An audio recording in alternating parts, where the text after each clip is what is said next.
Hi, and welcome to another Seeds astrology video.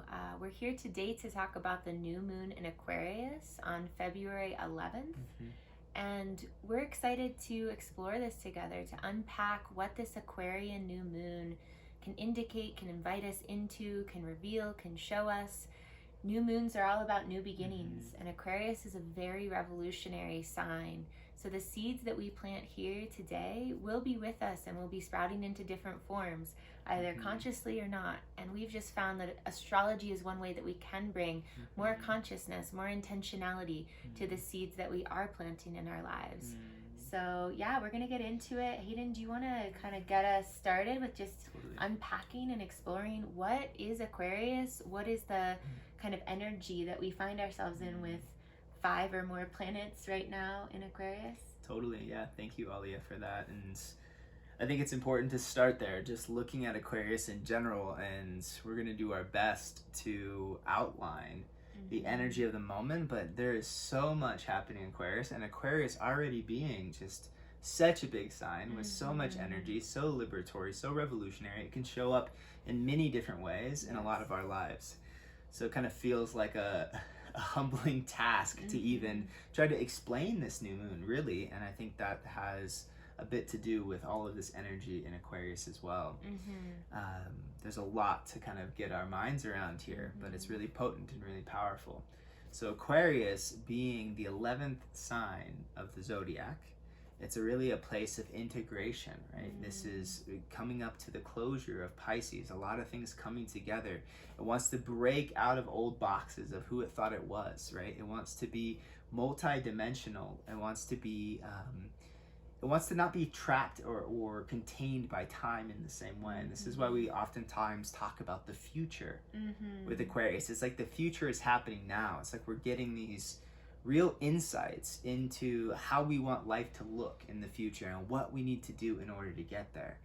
There's also this really interesting dynamic that the future holds, right? Where the future and the past kind of come together. And that's why like the deep future and the deep past are deeply interwoven when we talk about Aquarius, right? So Uranus is the ruler of Aquarius, and Uranus being the personal unconscious, right? So this can be the place where we have projections of our future possibilities.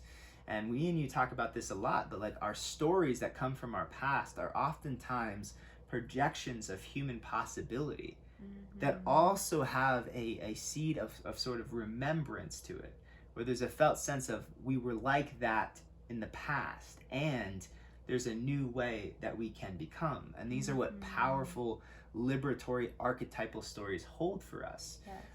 So this is the realm of archetypal psychology that we're bringing in here into this Aquarian mix, and that's really important to think about and look at, because Aquarius is liberation towards the future, but it's a liberation of our past, right? So we're always carrying the past with us, and in every moment, because of that, we have a certain set of future possibilities. So when we're dealing with Aquarius, we're oftentimes looking and reviewing the past, and oftentimes even trauma experiences or old stories or old ways of being that are limiting our potential, right? As we get new inspiration, as we get new images of possibility, those naturally confront and come up against our old stories and our old ways of viewing ourselves.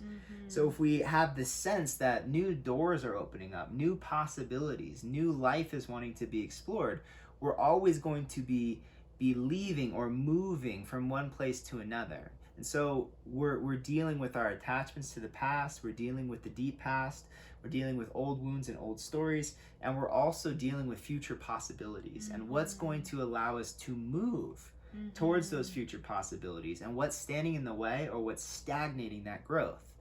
Right? So yeah, is there anything you want to add to that? Yeah, thank you for that. And just to put that into context too, with the fact that Aquarius comes after Capricorn, so many things happened in Capricorn this last year and these last few years, with major planets like Saturn, and Pluto is still there, and Jupiter in Capricorn. And we've talked about this. It's really the foundations of our life. It's sort of the structures.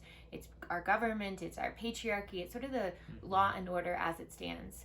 And so to move from that to Aquarius is really asking us what were the structures that we got to reformulate, that we're standing on now.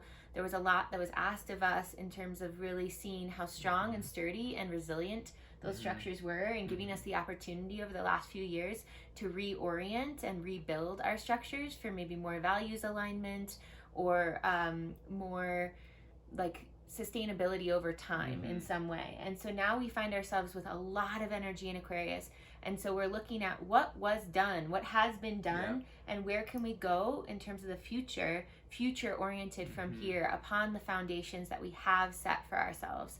And so, you know, we've used the metaphor of a rocket ship with Aquarius kind of going out into outer space and actually being able to look back at the earth and see the whole of the earth.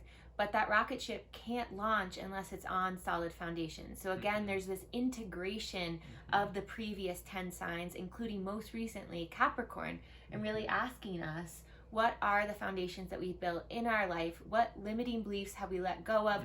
What is still lingering on that's getting in the way of our ability to really see ourselves as part of an interwoven web, which really is Aquarius. It's understanding distinction and difference, but it's also understanding that that distinction and difference creates more multiplicity of relationality, which is seeing the earth as one thing from above, but understanding that on that earth, there's an incredible living organism that takes multiple different forms of life, infinite forms of life, that are interacting and coexisting in a way that's at its best truly harmonious. Right, exactly. And this is that essence of like when an organism is fully living into its individuality on earth, it weaves its way into relationality. Yes. Right, the tree living into its treeness. I always love saying that. And the squirrel living into its squirrelness, and the deer living into its deerness, and the lion. It's like, by those creatures and those organisms fully living into themselves, fully inhabiting and occupying their individuality and their uniqueness and their nature, it harmonizes the whole. The whole is better served for that. And so this is what we are feeling into in Aquarius. What is needed in order to allow for the unique individuality to come out, but in service to the whole, right? This recognition, even, there's this sense with, so the Leo is the opposite side, where the Leo can be this sense of kind of having the gaze inward, right? It's this sense of it's self-expression, it's playful creation, but the gaze is really on the self. Where in Aquarius, our gaze is now out. Our gaze is wide. Our gaze is seeing. How are we aligning with life, right? What are even the external conditions that might be serving or not serving this personal liberation that I need, or this personal expression? What are my desires? What are my likes? And how can I come into communion with others who have similar likes and dislikes, to allow for the exploration of creativity? And as the ruler of the 11th house, and as the 11th sign of the zodiac, the houses and the zodiacs are coincide in that way.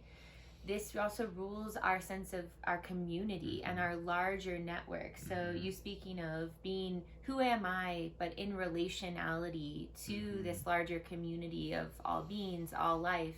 And in that case too, this new moon may be helping to illuminate, who in my life am I truly feeling like I'm standing together on solid ground?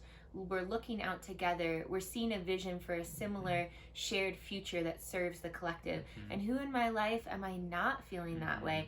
And this new moon may be kind of new insights into the kinds of people we're feeling really drawn to collaborate with. Aquarius is about collaboration and partnerships and scheming together.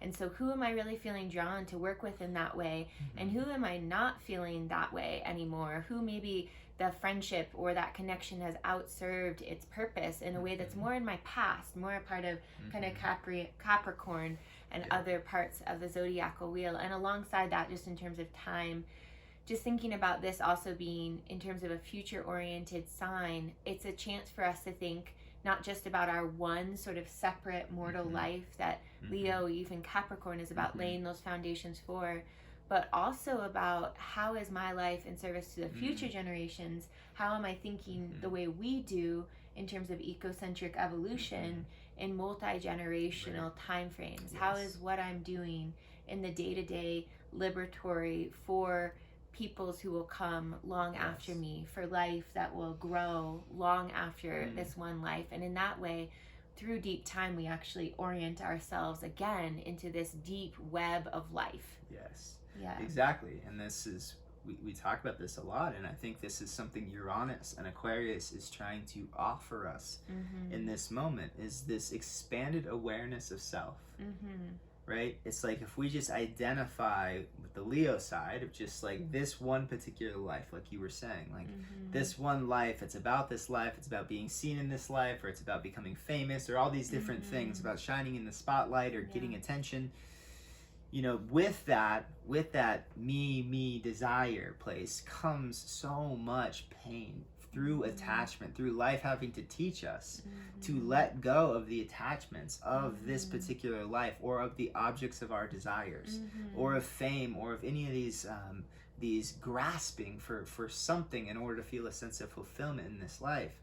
With Aquarius is on the other end of this, of like, look, I am emergent out of a sea of life and consciousness, right? That in this moment, this is where the past and the future connect. It's like, in this moment is the entire past. The entire evolutionary process has co-created the viable landscape for my own existence to arise out of. This personality is formed out of a complex, interwoven web of life experience that I've been an actor in, but also acted upon through others and through relationships and through just this moment, right? This the collective moment that we're sharing that is much bigger than me. And all of that is like this wave forming out of the past foundations that we've laid, you know, as a collective, as life and consciousness.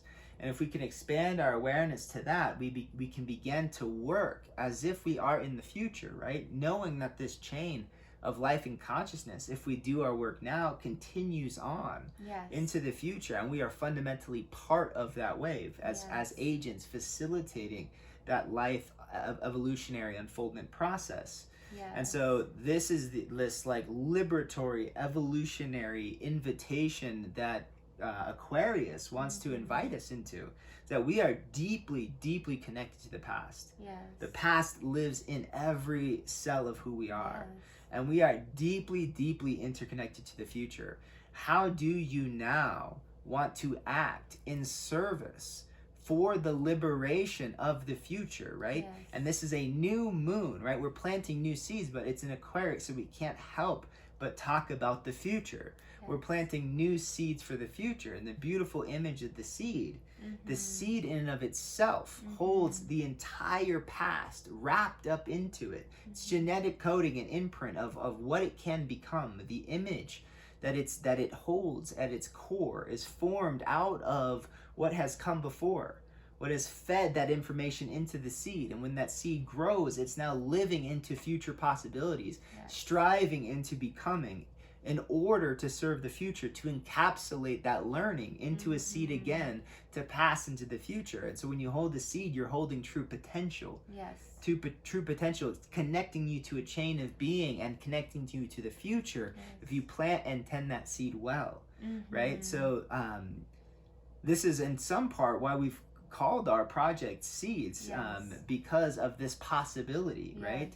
To plant ourselves, right, our unique soul gifts and nature into life in a way that harmonizes and integrates with the life around us, to produce change and to produce possibilities and to become co-creators with life itself for the sake of the future. To honor both the ancestral past that lives within us, and to honor that we get to be agents at the edge of this evolutionary moment, getting to steward life into the future by being seed keepers of our own dignity and also of the dignity of so many life forms around us.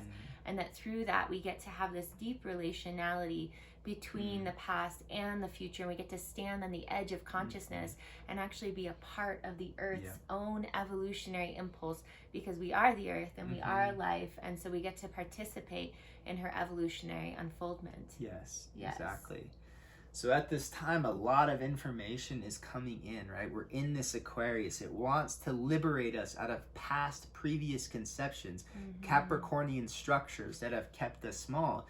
And I've got a story about this too that just came in the other day, and it was this connection to this ancient story that is really woven into our patriarchal structures. It was so Capricornian. It's the story of Adam and Eve, right? That comes from the biblical text, the book of Genesis. And I was thinking about this story of Adam and Eve, and it was so funny. It's like the next day I actually heard someone telling this story, actually framed in a way that I was thinking about it, which was new and novel and really powerful and potent, like an Aquarian insight that takes an old story and totally restructures it in a new way and provides new insights that can guide you into the future. Like, this is what Aquarius wants to do, right? The story in Adam and Eve is a very Capricornian story. It's a foundational story about the beginning, you know, from the biblical context anyways, the beginning of humanity. And it's been told in this particular way for a really, really long time. And I was thinking about it, and I was like, wow, this story is so powerful. Like, we have a tree of knowledge and good and evil, right? And we have this Saturnian, Capricornian, like, God figure who's saying you can't eat from this tree, right? And that if you don't eat from this tree, you'll live in paradise. You'll live in the Garden of Eden. Really fascinating. Okay, so of course, what happens is okay, now Eve is wandering through the garden and comes upon the tree and is offered the fruit, you know, of the knowledge and good and evil. From this place of, like, the serpent offering it as empowerment, right? This is the true knowledge. Like, this is the true knowledge. Why would God want to keep the true knowledge of life from you?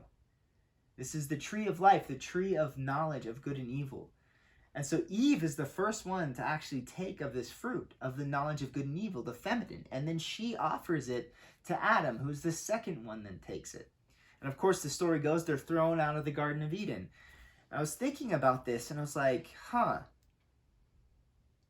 they're thrown out of the Garden of Eden. And I sort of was beginning to, like, link these stories with the story that Plato tells, the allegory of the cave, which that the person is in the cave just watching a story of life.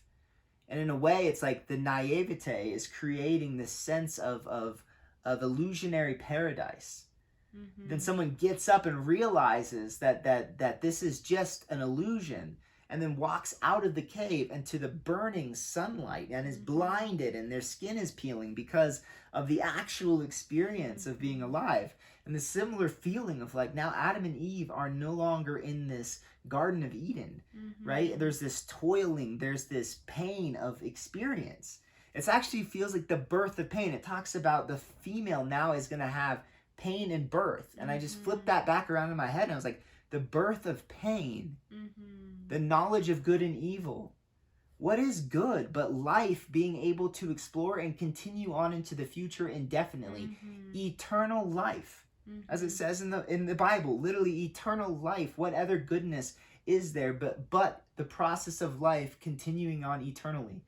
What other evil is there but the process of death continuing eternally, the eternal death where life is no longer able to create and move beyond itself? Aquarius is saying that life must of necessity continue to move beyond itself so that it can liberate itself eternally into the future. This knowledge of good and evil isn't a knowledge of thinking about what good or evil is. What actually brings us into relationality with life is the feminine internal knowing that we are life. It's the feeling sensation, right? The birth of pain. Why? Because we're also birthing pleasure. We're birthing the experience of being in a body where our bodies and our emotions and our intuitive feminine knowing guides us into right relationship, which is then told from this one-sided perspective of now there is toiling. But the truth is, now the illusion has fallen away. The illusion that somehow we're in this Garden of Eden because we got this figure that's sort of calling the shots and making sure everything's okay. That isn't the case anymore. the times are asking for individual liberation and personal responsibility for the sake of the future, for each and all of us to become active co-participants and agents with life. Yes. Right? And what is that process? Well, as soon as we wake up to what the reality is, we wake up in a desert. We have been kicked out of the Garden of Eden, which is just the illusion that things are actually okay. Yes. To the reality that we are in a collective desert, that we've lost our meaning, we've lost our connection. Yes. Life is in a desertification process. And that for that to change, we have to take up the work. We have to begin to take up the work to realize this is not paradise right now. And if we want it to become so, then we have to sow the seeds of the future. Yes. Of the future heaven on earth. Yes. Yeah. Exactly. I'm interested Thank to hear you what so you much have to say. for sharing and uplifting that story in this new Aquarian way that feels so right and honors the fact that it is through our feeling and our embodiment and the pulling back of illusion to actually know ourselves and come into what it is to know good and evil, which is to know suffering, and it is to know life-giving abundance, that then we are out of necessity asked to toil, asked to do the work, asked to be stewards of the good, asked to be stewards of life, in order to be tenders and gardeners of our earth, to be able to move beyond this desertification and actually co-create the Garden of Eden. And as you were saying early on in this conversation, these stories are of the past, but it's an invitation for the future.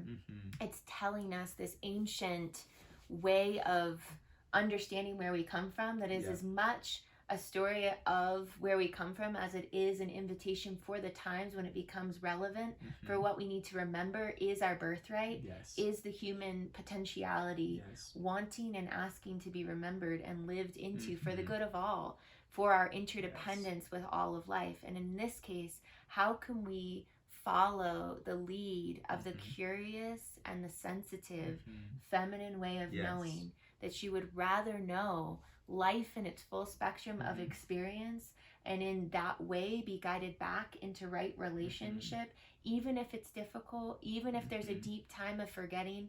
She would want to know that separation, even in the suffering of that separation and the pain of what it is to be out of connection and out of relationship, because then the remembrance and the coming back into connection, coming back into right relationship, allowing our emotions and our bodily sensations of suffering and disconnection to guide us back into right relationships for ourselves, but also for the future generations. Exactly. Thank you for that. And that snake symbolizes embodiment. What is close to the earth, what is closest to the earth, our deepest primal, sexual, transcendent nature, but it's actually the inscendence. You know, the transcendence through the inscendence. You always have the picture in indigenous cultures either of a snake or some ground dwelling animal and a bird, right? Where the bird is the transcendence and the snake is the inscendence of like the knowledge of good and evil is coming into ourselves, coming into our bodies, right? And we know and can feel so much about what's right and what's wrong when we arrive back in ourselves in a full way. Right. And of course, this old story is like, this is a curse. Right. Don't do this. Yes. It's like, well, it's already been done, right? The story says it's already been done. They're already toiling in the fields. So how can we rewrite our stories? How can we re-understand our past in order to say yes to what has already happened? We're awake and alive inside of bodies. How can this be our greatest gift? How can we say yes to this fruit of knowledge of good and evil through awakening and accepting, instead of rejecting and condemning the feminine, but awakening and accepting the knowledge that lies, that is gifted and offered from the feminine wisdom of our own embodiment, of our own emotions. This is the square happening to Uranus and Taurus, which is our attachments, our physical bodies, the very embodied sign, and with Mars, our embodiment and our will and our action. So there's this, how do our stories, how do the airy experience, our conversations, our understandings, our ideas begin to liberate themselves to from ways that they've been stuck stuck to the past that aren't allowing us to evolve. And then how can those stories weave back down into embodiment and help us act and move in our daily lives? And this is why it's a square, because it's really tense dynamic and it's really challenging. But if we can be open and flexible and fluid and let this experience of alchemical reactions and changes and newness and novel insights come into ourselves without resistance, and then meditate and slow ourselves and ground those ideas in our bodies, with Taurus being the sign of meditation, of relinquishing attachments, of moving slow, of grounded action, of actually planting seeds in the ground, not letting them float in the wind of Aquarius, but actually grabbing them from out of the sky and weaving them down into our bodies, planting them in the earth and moving in new ways. This is a very potent, powerful invitation of the moment, and very challenging, asking for a sense of mastery here, a sense of real awakeness and real aliveness. Yes, and there's so much energy in Aquarius that's making this square. And the way that we understand squares is it's demanding action. It's this creative tension that's needing us to work with it in some way. We can't be passive. We can't just be complacent. We have to actually engage in some way when a square is happening. And so in Aquarius, we have so much energy that's creating this creative tension with Uranus in Taurus and Mars in Taurus, with Taurus in general. And so with that, we have love, we have Venus there, we have Jupiter, this benevolent king, this abundant source of blessings, kind of indicating that when we choose to slow down and plant these seeds of new insight into the ground for the future generations, true liberation, Uranus, will be sprouted in our lives and in the domains of our experience, Taurus.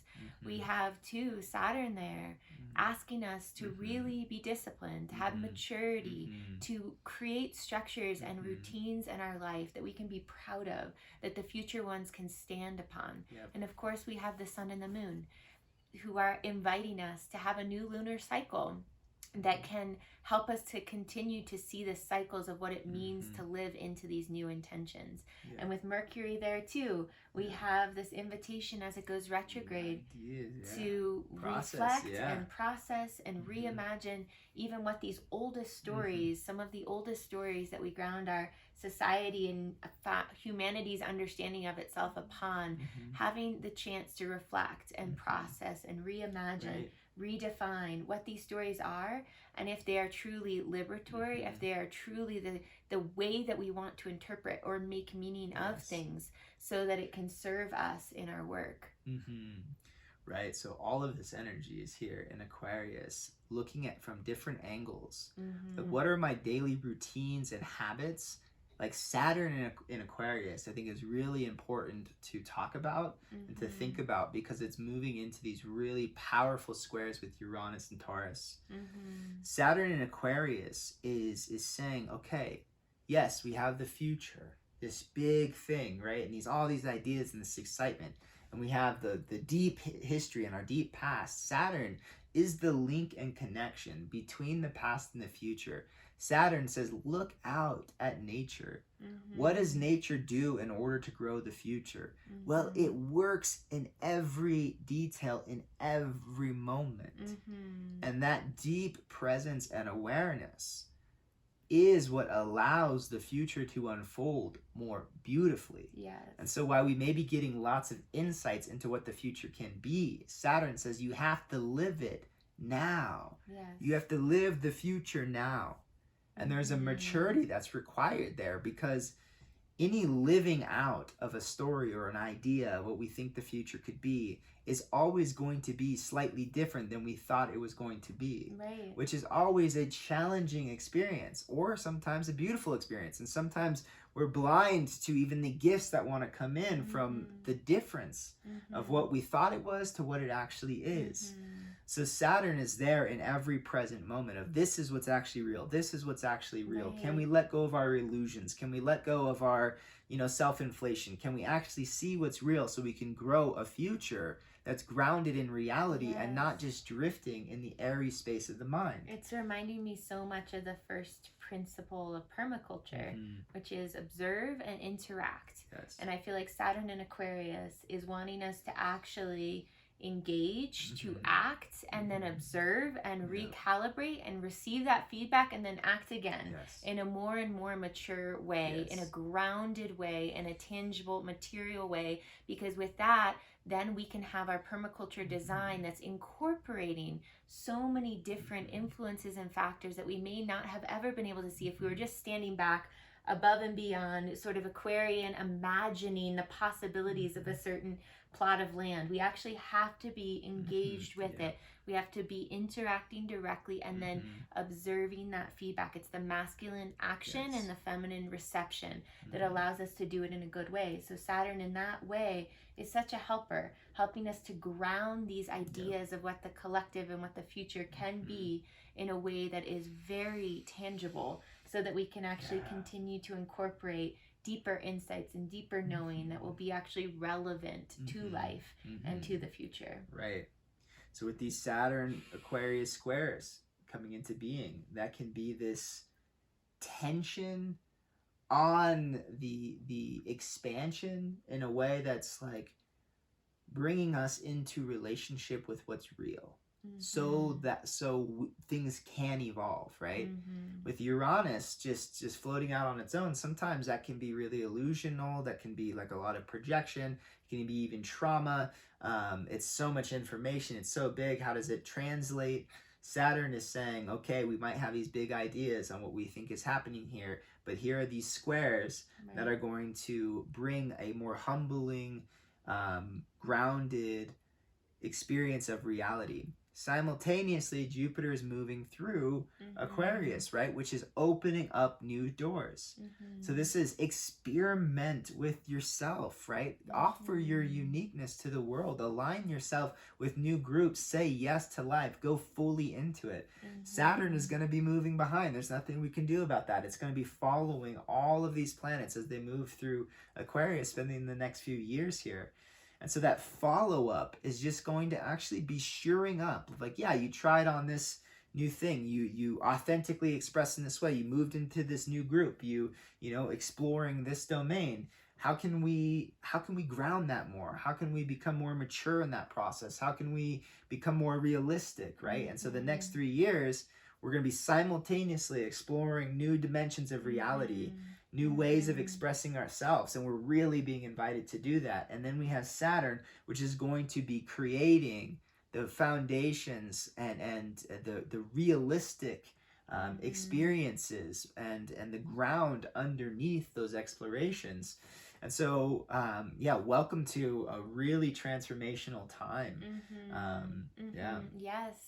So many have been talking about, singing about, wondering about what this age of Aquarius would be. And many understand that this is now the age of Aquarius, probably maybe starting around this great conjunction in December with Jupiter and Saturn at 0 degrees Aquarius. And so welcome to Aquarius. And now is our chance to actually live into what that idea or projection or possibility that so many for generations have been imagining. Now is our chance to actually live into that possibility, to make it real, to make it as beautiful as we know it can be, and to work with these energies in a way that's not just sort of projecting some future landscape of beauty and totally abundant sort of liberation. We actually have to be the co-creators of what we know is possible. And so may we, with so many energies in Aquarius, really giving us a full introduction to what this